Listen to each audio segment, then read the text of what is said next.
Hello students. So students, in previous video lecture, we studied about transcription mechanism. Also we studied about genetic code. In today's lecture, we have to study about mechanism of translation. That is the second step in protein synthesis. So let's start with mechanism of translation. बच्चों हमने देखा था transcription में DNA से mRNA का formation हुआ था. अब ट्रांसलेशन प्रोसेस में the sequence of nitrogen bases which is present in the form of codon on this mRNA, they will decides a sequence of amino acid to form particular type of protein. So translation oral process of translation, what will happen?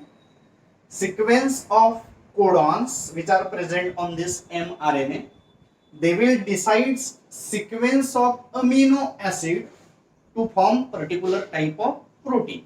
So how it will occur, that we have to study in mechanism of translation. How there is formation of protein from mRNA. In mechanism of translation, so translation mechanism, सबसे पहले बच्चों translation की process it will be occurs in cytoplasm of cell, and in cell cytoplasm there is presence of many amino acids which are of 20 different type. हमारे cell cytoplasm में बहुत सारे amino acids है जो 20 अलग अलग टाइप के, lysine, glycine, serine, arginine, methionine, 20 different type of amino acids. Okay, that it is now known as amino acid pool. That 20 different type of amino acid which is present in our cell cytoplasm. It is now suppose cell cytoplasm. 20 different type of amino acids are present in cell cytoplasm.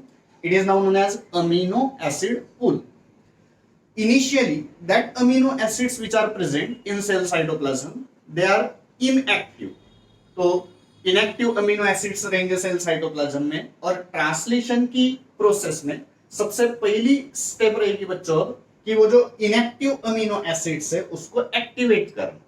First step in mechanism of translation, it is now activation of amino acid.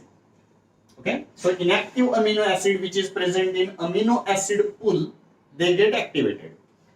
Inactive amino acids initially we know they are inactive, without energy, or we can say they are discharged. They get activated now in presence of energy molecule ATP, adenosine triphosphate, in presence of enzyme amino acyl synthetase. So enzyme amino acyl synthetase and ATP, inactive amino acid, they will get now activated or charged. So they will be now convert into amino acyl. Actually amino acyl means activated amino acid. Now means amino acyl, we can say full name of amino acyl, amino acid AMP enzyme complex. So in this way there will be formation of amino acyl AMP enzyme complex, and there will be a release of inorganic phosphate or pyrophosphate. So first step, it is activation of amino acid, inactive amino acid in presence of ATP, in presence of enzyme amino acyl synthetase, it will get charged or activated. Activated amino acid means amino acyl, or full name it is amino acid AMP enzyme complex. ठीक है बच्चों, तो inactive amino acid जो है cell cytoplasm में सबसे पहली step में वो एक्टिवेट होगा. ओके, एक्टिवेशन होगा. तो पहली step in mechanism of translation. आगे बढ़ते हैं. जैसे अमीनो एसिड सेल साइटोप्लाज्म में है, वैसे ही many tRNAs are there in cell cytoplasm. अलग अलग टाइप के टीआरएनएस सेल साइटोप्लाज्म में रहेंगे. different type of tRNAs means having different type of anticodon. Okay, so in this way different type of anticodon having tRNAs, they are present in cell cytoplasm.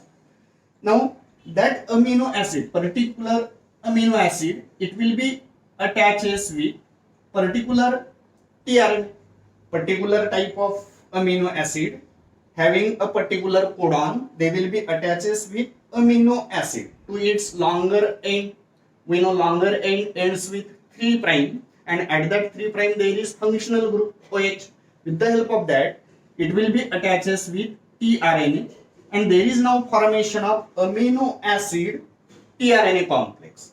So in second step now, second step in mechanism, that is amino acid AMP enzyme complex attaches with amino acid.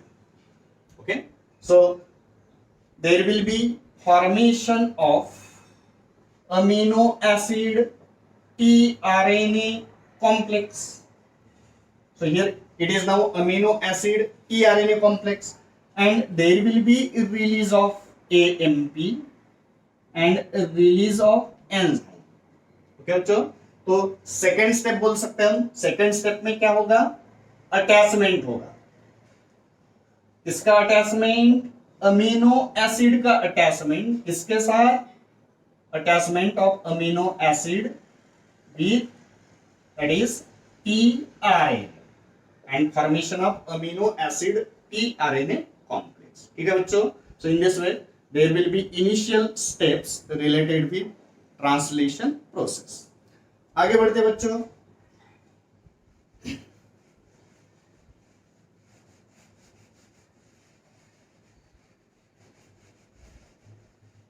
बच्चों अब translation की जो process है, it will be occurs in cytoplasm.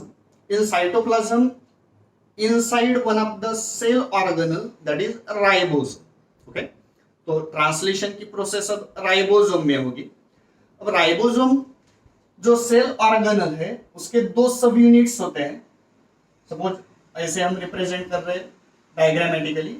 So in this way there are 2 sub units जो initially अलग अलग रहेंगे. एक होता है स्मॉलर सब unit and second one larger subunit. बच्चों ribosome it is present both in prokaryotes and eukaryotes. In prokaryotes it is 70S type and in eukaryote it is 80S type.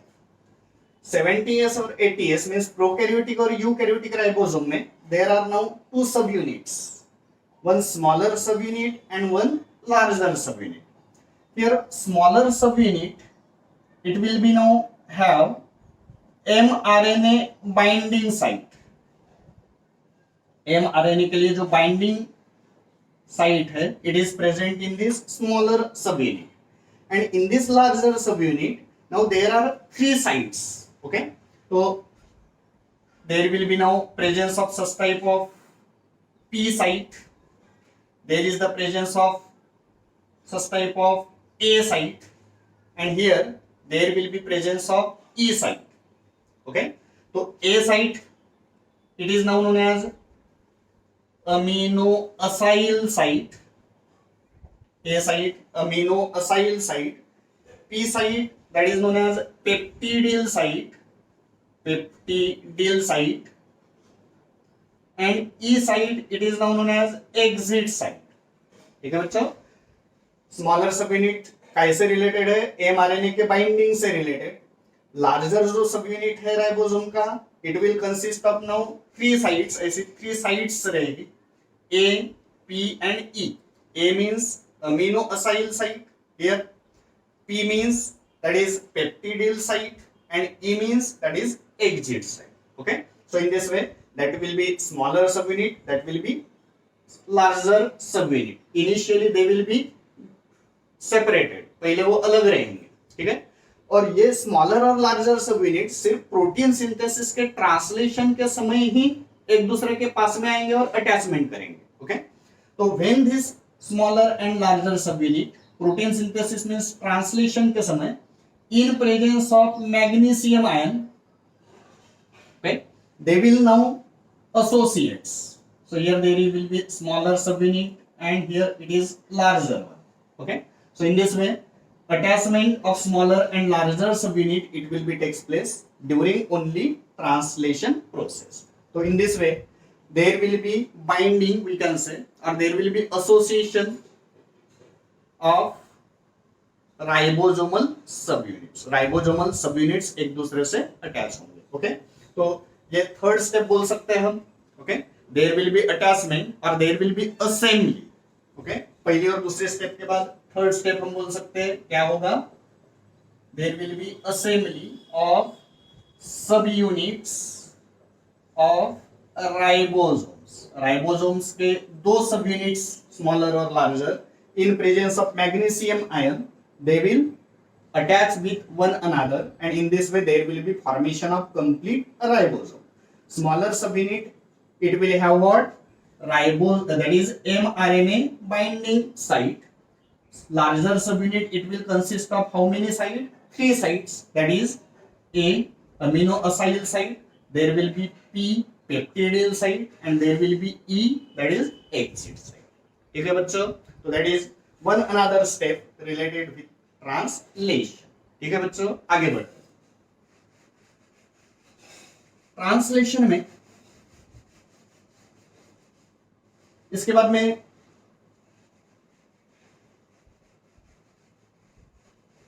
Suppose we know ribosome assembly हुई है, where smaller and larger subunit they attach or they will form the assembly. Here इसके पहले बच्चों transcription हो चुका है और transcription में mRNA रिलीज हो, mRNA फॉर्म्ड हुआ. वो mRNA यूकैरियोट्स में it will be now transfer from nucleus to cytoplasm, and then that mRNA it will be attaches with that smaller subunit of mRNA. Okay, transcription में nucleus में ये mRNA बना और ये mRNA अब यहां पर किसके साथ अटैच हुआ बच्चों, राइबोसोम के साथ, राइबोसोम के स्मॉलर सब यूनिट के साथ. तो वी नो इन स्मॉलर सब unit there will be mRNA binding site and therefore it will be attaches with smaller subunit. We know that is mRNA start with high prime, here there are 3 prime. Okay, so in this way there is the particular mRNA. तो यहाँ पर अब binding हुई, next stage हम बोलेंगे fourth step बोल सकते हैं. यहाँ पर बाइंडिंग हुई, इसकी बाइंडिंग और attachment of mRNA and ribosome. mRNA और राइबोसोम दोनों की बाइंडिंग इन साइटोप्लाज्म. ठीक है बच्चों, यहां तक समझ में आया, आगे बढ़ते हैं.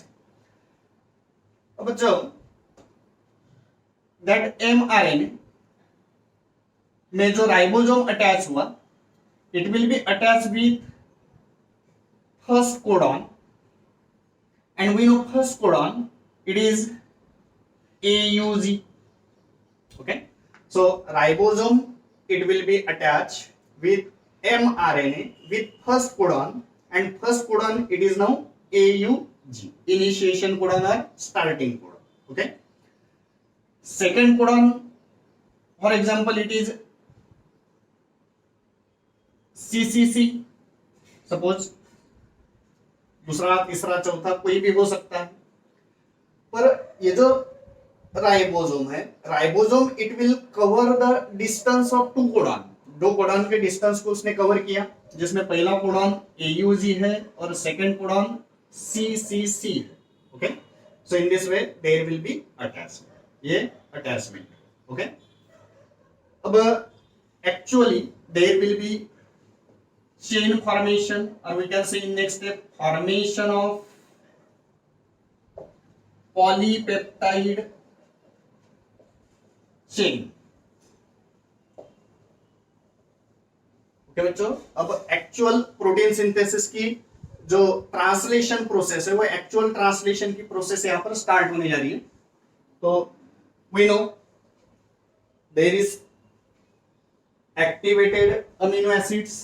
Activated amino acids attaches with tRNA, formation of amino acid tRNA complex. ठीक है, अब बच्चों सपोज पहला कोडॉन एयूजी है, तो इससे करस्पॉन्डिंग एंटी कोडॉन वाला टीआरएनए सबसे पहले अमीनो एसिड को अटैच होगा। तो एयूजी का कॉम्प्लीमेंट्री है यूएसी। ओके, तो यूएसी जिसका एंटी कोडॉन है, ऐसा टीआरएनए पहले अमीनो एसिड को पिकअप करेगा, पहले अमीनो एसिड से अटैच होगा, फॉर एग्जांपल अमीनो एसिड 1। और अमीनो एसिड 1 सबसे पहला अमीनो एसिड जो टीआरएनए के द्वारा पिकअप किया गया, it will B now fix. Okay, क्योंकि इनिशिएशन कोडॉन एयूजी फिक्स है।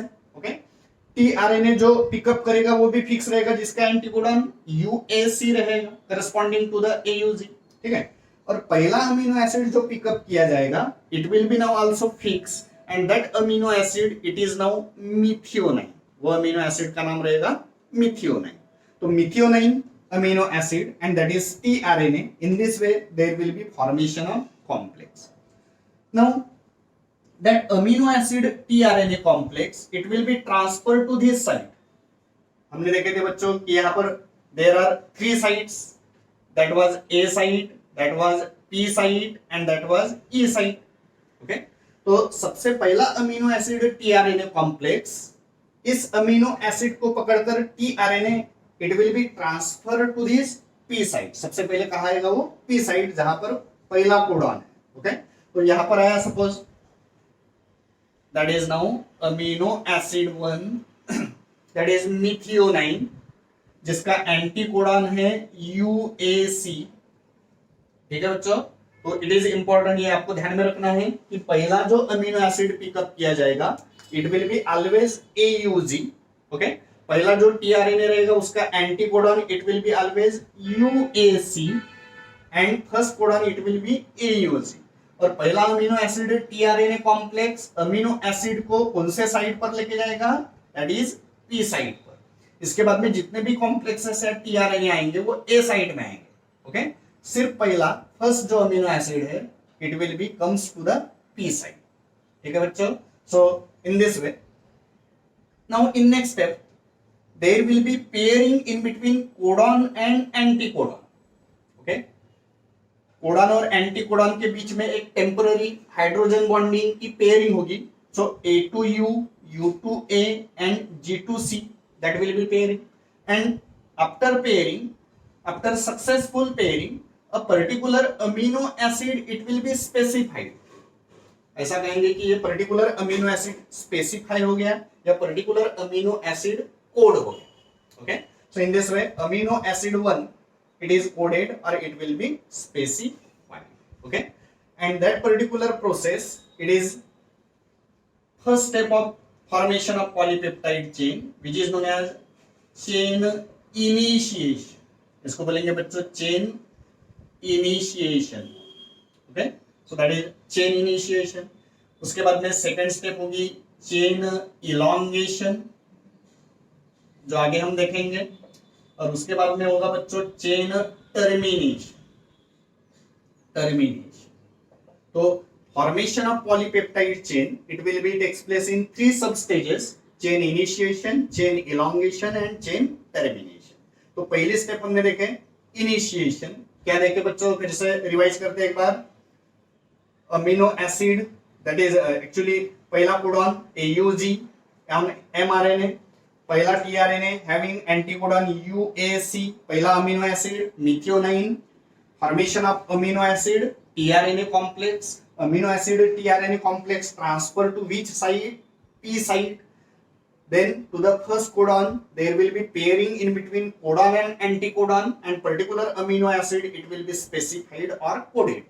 Okay, so in this way there will be initiation, या जो पॉलीपेप्टाइड है या अमीनो एसिड की जो चेन है उसका इनिशिएशन यहां पर हुआ, चेन इनिशिएशन। ठीक है, अब इसके बाद में बच्चों सेकेंड टीआरएनए, जैसे अब सेकेंड कोडॉन है CCC, उसका कॉम्प्लीमेंट्री एंटीकोडॉन टीआरएनए पर क्या होगा बच्चों, हैविंग GGG। ओके, तो GGG एंटीकोडॉन वाला टीआरएनए आएगा। and it will pick up a particular amino acid, okay, corresponding amino acid. Here there will be formation of amino acid tRNA complex, and that amino acid tRNA complex, it will be now transferred to the A site. So second amino acid tRNA complex, it will be transferred to the A site, that is amino acid 2, it will be transferred to this A site. सिर्फ पहला जो आया वो कहां पर आया था बच्चों, that was on P site. उसके बाद में जितने भी आएंगे आगे, all it will be transferred to the A site of ribose. ठीक है. Again there will be pairing in between codon and anticodon. Okay, so here there is GGG, C2G, C2G, C2G, perfect pairing. Again particular amino acid it will be specified or coded. ये particular amino acid अब specify हो गया या code हो गया ऐसा हम बोलेंगे. ठीक है बच्चों. तो in this way there will be first step. अब देखो यहाँ पर बच्चों amino acid 2 और amino acid 1 के बीच में there will be now formation of bonding. Okay, तो एक COOH ग्रुप होता है अमीनो एसिड में और एक साइड में NH2 ग्रुप होता है. तो NH2 group and COOH group, so they will be form bond, peptide bond in between two amino acids. तो अमीनो एसिड 1 में और अमीनो एसिड 2 में इस टाइप से there will be formation of such type of the bond which is known as peptide bond. Okay, जिसके बाद में ये जो tRNA है फर्स्ट वाला, ये tRNA उस अमीनो एसिड को छोड़ देगा, अमीनो एसिड को लीव करेगा. ओके, तो अब बच्चों यहां पर दो अमीनो एसिड की चेन बन गई, अमीनो एसिड 1 और अमीनो एसिड 2, डाइपेप्टाइड बन गए. अब हम थोड़ा सा इंप्रोवाइज करके इसको ऐसा लिख सकते हैं बच्चों, देखो amino acid 2 it was attached with amino acid 1. Okay, so in this way there will be attachment of amino acid 2 and amino acid 1, dipeptide यहाँ पर बन गया. okay, and in this way there will be elongation, chain elongation की शुरुआत हुई. okay, तो अब इसके आगे देखो बच्चों क्या होगा. we know it is now the third codon suppose and it is ACG. okay, now there will be translocation. अब यहां पर होगा ट्रांसलोकेशन. ट्रांसलोकेशन मींस ये जो राइबोसोम है ये पहले फर्स्ट कोडॉन पर था, it will move along the length of mRNA a distance of 1 codon. Shifting of ribosome along this length of mRNA a distance of 1 codon, it is now known as translocation. ये जो ribosome है, ये ribosome पहले codon पर था यहाँ. Okay, ये पहले कोडॉन से दूसरे कोडॉन में शिफ्ट होगा, फिर तीसरे कोडॉन में, फिर चौथे कोडॉन में. तो ऐसे एक एक कोडॉन का डिस्टेंस वो आगे बढ़ते जाए. ठीक है, जिस प्रोसेस को हम बोलेंगे ट्रांसलोकेशन. तो अब वो एक कोडॉन का डिस्टेंस आगे बढ़ गया along the length of mRNA, translocation. मतलब अब इसकी पोजीशन क्या होगी, देखो न्यू पोजीशन, ये ribosome and that is now the new position of ribosome. okay, ये राइबोसोम पहले यहां पर था, वो नए पोजीशन में आया like that. okay, so in this way ये थर्ड कोडॉन. अब बच्चों यही प्रोसेस रिपीट होगी. देखो क्या होगा, फिर से ACG कोडॉन है, ACG कोडॉन से कॉम्प्लीमेंट्री एंटीकोडॉन वाला tRNA.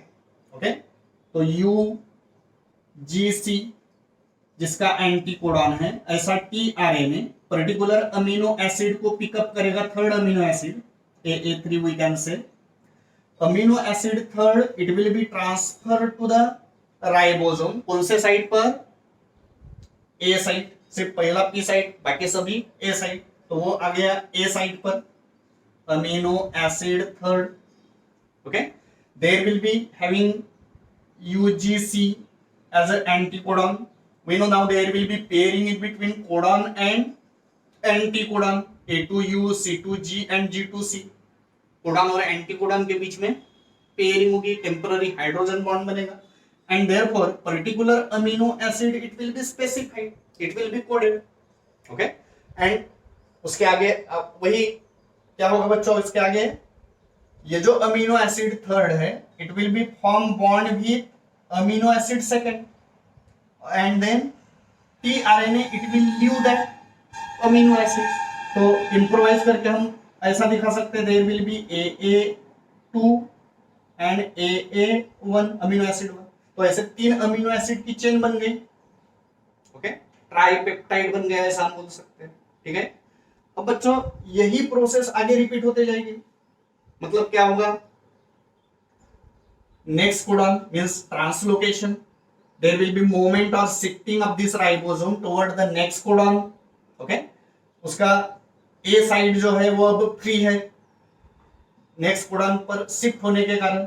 ठीक है, नया अमीनो एसिड आएगा, नया टीआरएनए आएगा, amino acid tRNA complex, it will be transfer to the A side. Again there will be pairing in between codon and anticodon, particular amino acid it will be specified और coded.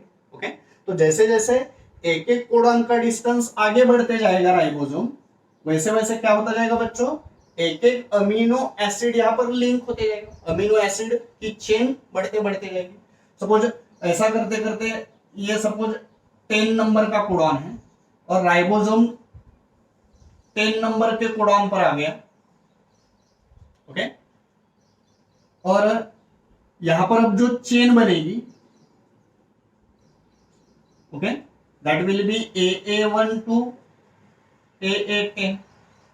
ठीक है, तो जैसे जैसे एक एक codon ribosome आगे बढ़ते जाएगा ट्रांसलोकेशन में, एक एक अमीनो एसिड यहां पर लिंक होते जाएगा. तो 10th कोडॉन पर अगर वो आता है तो 10 अमीनो एसिड वहां पर link. Okay, so in this way there will be elongation of the chain. So that is the second step. जैसे जैसे एक एक कोडॉन का डिस्टेंस आगे बढ़ता जाएगा राइबोसोम ट्रांसलोकेशन करते जाएगा, नया अमीनो एसिड्स उसमें ऐड होते जाएगा, चेन जो है अमीनो एसिड की वो बढ़ते जाएगी, चेन का इलॉन्गेशन होते जाएगा. ठीक है बच्चों, दैट इज चेन इलॉन्गेशन. अब बच्चों सपोज यहां पर 11 नंबर का जो कोडॉन है ये है UAA. ओके, या फिर UAG या फिर UGA, ये 3 में से कोई भी एक यहां पर आ गया 11 नंबर के कोडॉन पे फॉर एग्जांपल. ठीक है, अभी ये जो कोडॉन से बच्चों क्या है, ये we know they are termination codon or stop codon. They are also known as nonsense codon. So nonsense codon means they cannot specify or pair with any tRNA and cannot specify any amino acid. वो किसी tRNA को attach नहीं होंगे, pairing नहीं करेंगे, या फिर किसी भी अमीनो एसिड को स्पेसिफाई नहीं करेंगे. ठीक है, because they are nonsense codon. ठीक है, तो यहां पर आके यहां पर अगर राइबोसोम आता है तो कोई टीआरएनए उसको रीड नहीं कर पाएगा एंटीकोडॉन, और ऐसे में that long chain of amino acid it will be release. ये टीआरएनए इसको छोड़ देगा ऐसे ही, और अमीनो एसिड की जो लॉन्ग चेन है AA1 to AA10 it will be release from that particular ribosome, ribosome से बाहर आ जाएगी. That particular process it is now known as chain termination. ये हो गया चेन का टर्मिनेशन. जो सिलसिला चल रहा था एक एक अमीनो एसिड लिंक होके चेन बढ़ने का, वो यहाँ पर स्टॉप हो रहा है, वो यहाँ पर एंड हो रहा है, वो यहाँ पर टर्मिनेट हो रहा है. ओके, इस स्टेप में बच्चों अब ये दोनों राइबोसोम्स जो है वो फिर से सेपरेट हो जाएंगे. राइबोसोमल यूनिट, स्मॉलर सब यूनिट अलग हो जाएगा, लार्जर सब यूनिट अलग हो जाएगा. ठीक है, mRNA साइटोप्लाज्म में आके डिसऑर्गेनाइज हो जाएगा. ठीक है, इसलिए बोला जाता है कि mRNA it is short lived. तो mRNA फिर से डिसऑर्गेनाइज हो गया और ये अमीनो एसिड की लॉन्ग चेन रिलीज हुई, जिसको हम पॉलीपेप्टाइड चेन या प्रोटीन की चेन कहेंगे. ठीक है बच्चों, so in this way there will be chain termination. ठीक है, अब बच्चों कुछ सीक्वेंसेस जो होते हैं mRNA पर, तो इनिशिएशन कोडॉन के पहले कुछ सीक्वेंसेस होते हैं 5 प्राइम के तरफ, या टर्मिनेशन कोडॉन के बाद में भी कुछ सीक्वेंसेस होते हैं 3 प्राइम के तरफ, उनको यूटीआर कहा जाता है। That is UTR, untranslated region. Okay, तो untranslated regions means the sequences of nitrogen bases or codons which is present toward or before initiation codon and termination codon that will not be translated, जो translated नहीं होंगे उनको बोला जाता है untranslated regions। ठीक है बच्चों, तो ये हुई overall process of translation. Okay, जैसे नाइट्रोजन बेसेस के सीक्वेंस रहेंगे mRNA पर, वैसे वैसे एक एक अमीनो एसिड को यहाँ पर लिंक किया जाएगा और प्रोटीन की एक लॉन्ग चेन या पॉलीपेप्टाइड चेन यहाँ पर फॉर्म होगी which is known as the protein. So in this way from mRNA और sequence of mRNA or codons of mRNA, they will decide a sequence of amino acid to form particular type of protein. That was about translation. ठीक है बच्चों।